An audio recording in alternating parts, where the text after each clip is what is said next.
तो अब आते हैं हम मेटल्स और नॉन मेटल्स में। चूंकि हमारे चैप्टर का जो कंटेंट है वो यही है, मटेरियल्स अंडरस्टैंड करने और उसमें से फिर क्लासिफाई करना मेटल्स और नॉन मेटल्स को अलग अलग से। तो अब हम चूंकि मटेरियल्स हमने डिस्कस कर लिए विद एग्जांपल सारे, ठीक है, उसमें हमारा हालांकि ये भी डिस्कस हो गया मेटल्स और नॉन मेटल्स किस तरीके से हम इनको अलग अलग डिस्टिंग्विश करेंगे। तो फिर भी मैं आपको दोबारा मेटल्स और नॉन मेटल्स को डिस्कस करेंगे अलग अलग कि किस बुनियाद पर हम मटेरियल्स को क्लासिफाई करेंगे कि मेटल कौन सा है और नॉन मेटल्स कौन से हैं। तो जहां तक मेटल्स की बात है हाथ, तो हम किन चीजों को कहेंगे कि ये मेटल्स हैं। Metals are the materials that are hard, lustrous and are good conductors of heat and electricity. सबसे पहले जो मेटल्स हैं, जो सबस्टेंसेस हैं, जो ऑब्जेक्ट्स हैं, जो हमारी डेली लाइफ में इस्तेमाल होती हैं, जिनको हम मटेरियल कहेंगे। ये मटेरियल, चूंकि यहाँ पे मेटल्स की बात है, तो इन मेटल्स में क्या है कि वो मटेरियल, वो चीजें दैट आर हार्ड, जो हार्ड हैं, जो सख्त हैं, जिनकी एक फिजिकल प्रॉपर्टी ये है कि हार्डनेस, इनकी फिजिकल प्रॉपर्टी ये है कि ये बहुत हार्ड है, ये टूटने में हार्ड है काफी। दूसरी चीज ये है कि दे आर लस्ट्रस, उनमें शाइनिंग है, शाइनी होती है, ये लस्ट्रस, चमक होती है, चमकदार होती है। And are good conductors of heat and electricity, और ये इलेक्ट्रिसिटी और हीट कंडक्शन करने के लिए इसके गुड कंडक्टर्स होते हैं। इनसे इलेक्ट्रिसिटी पास होती है, ये ये हीट को जो है उसको कंडक्ट कर सकते हैं। तो इस तरीके से हम ये कहेंगे कि ये इनकी एक प्रॉपर्टी है कि they are good conductors of heat and electricity. Most metals are malleable, ductile and sonorous in nature. उसके बाद और जो प्रॉपर्टीज हैं मेटल्स की वो क्या है, वो ये है कि जितने भी मेटल्स होते हैं, most metals they are malleable. वो मैलिएबल मींस मैलिएबिलिटी एक प्रॉपर्टी होती है जिसके जरिए मेटल्स को बड़ी बड़ी शीट्स में ड्रा किया जा सकता है। Physical is a property of metals by which metals can be drawn into sheets. बड़े बड़े शीट्स इनके बनाए जा सकते हैं, उन शीट्स में इसको ड्रा किया जा सकता है। तो ये होगी मैलिएबिलिटी प्रॉपर्टी उनकी। दूसरी डक्टाइल, तो डक्टाइल, ये डक्टिलिटी भी एक प्रॉपर्टी है, ये वो प्रॉपर्टी है मेटल्स की। तो इस प्रॉपर्टी की वजह से ही, it is because of this ductility property of metals that they can be drawn into wires, कि इनकी तार बनाई जा सकती है।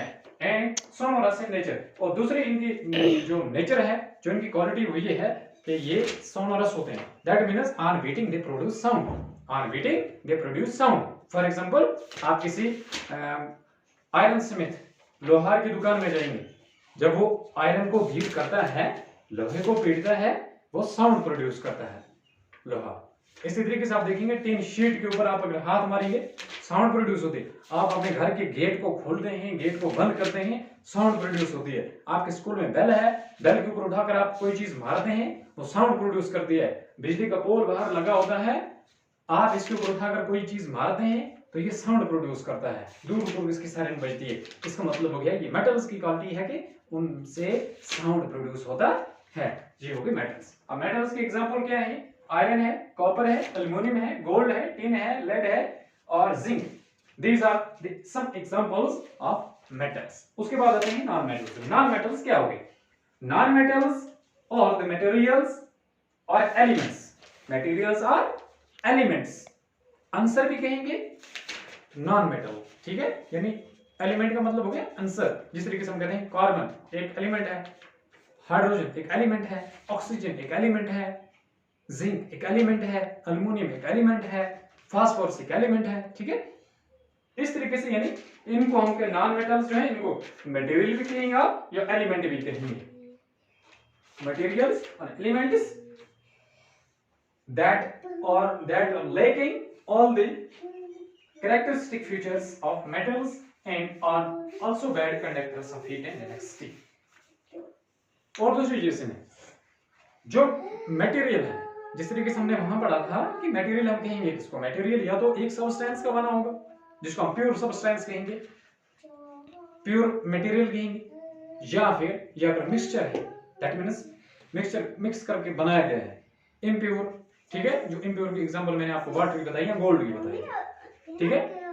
तो इस तरीके से यानी अगर आप इन नॉन मेटल्स को देखेंगे, जहां मैंने आपको बताया मटेरियल्स और एलिमेंट्स, तो बहुत सारे एलिमेंट मिलकर भी एक मटेरियल बनाते हैं।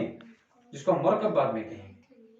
ठीक है, तो इस तरीके से यानी नॉन मेटल्स जो हैं दीज आर द मटेरियल्स और एलिमेंट्स, और सिंपली आप कहेंगे सब्सटेंसेस दैट आर लैकिंग, इनमें कम होते हैं। क्या कम होता है?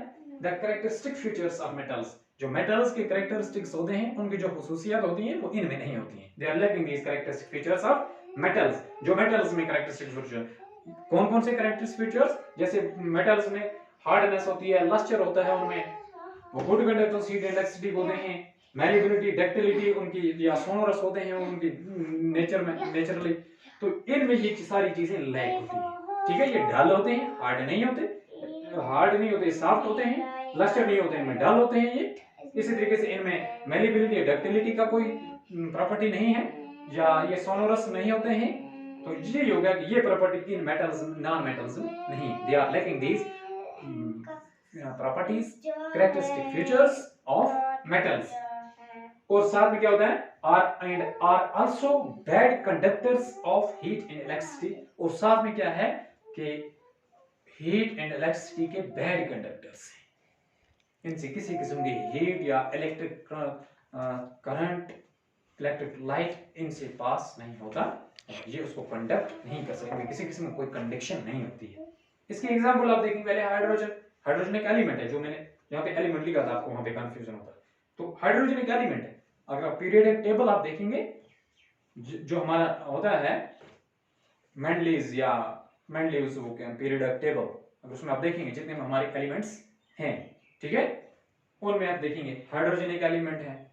ठीक है, या इस तरीके से कार्बन है, फास्फोरस है, ये हो गए एलिमेंट्स, ये हो गए एलिमेंट्स। यहां तक ये एलिमेंट्स की बात है। आगे देखेंगे गिलास। ठीक है, ग्लास एक मटेरियल है, सब ऑब्जेक्ट है। ठीक है, सब्सटेंस है। फिर आगे चलेंगे प्लास्टिक है।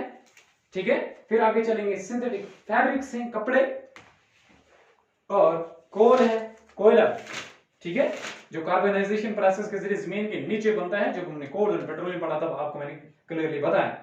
और उसके बाद पेपर है, पेपर जो हम डेली अपनी रूटीन लाइफ में पेपर का इस्तेमाल करते हैं। किताब पढ़ें आप, कॉपी पे लिखें आप न्यूज पेपर पढ़ें। ठीक है, तो ये सारा आता है पेपर में।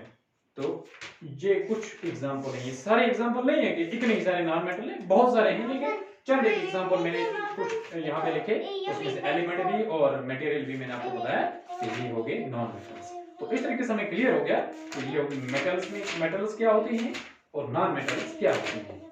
मटेरियल क्या होता है, मटेरियल को किस तरीके से क्लासिफाई किया जा सकता है, किन किन ग्रुप्स में क्लासिफाई किया जा सकता है, किन किन बेसिस पे क्लासिफाई किया जा सकता है, ये मैंने आपको सारा बताया। उसके बाद क्योंकि हमारा कंटेंट सारे मटेरियल को डिस्कस करना नहीं है था, हमारा कंटेंट जो है वो था मेटल्स एंड नॉन मेटल्स। तो ये हो गए मेटल्स एंड नॉन मेटल्स के डेफिनेशन और एग्जांपल्स।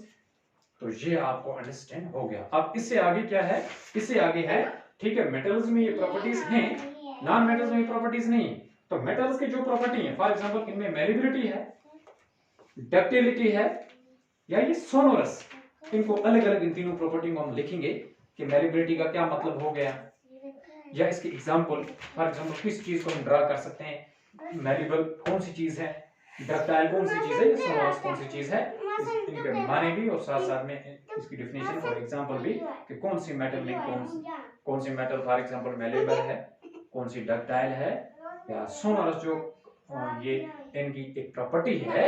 ये प्रॉपर्टी क्या सब मेटल्स में होती है या सब में नहीं होती है, तो ये भी हम कल डिस्कस करेंगे।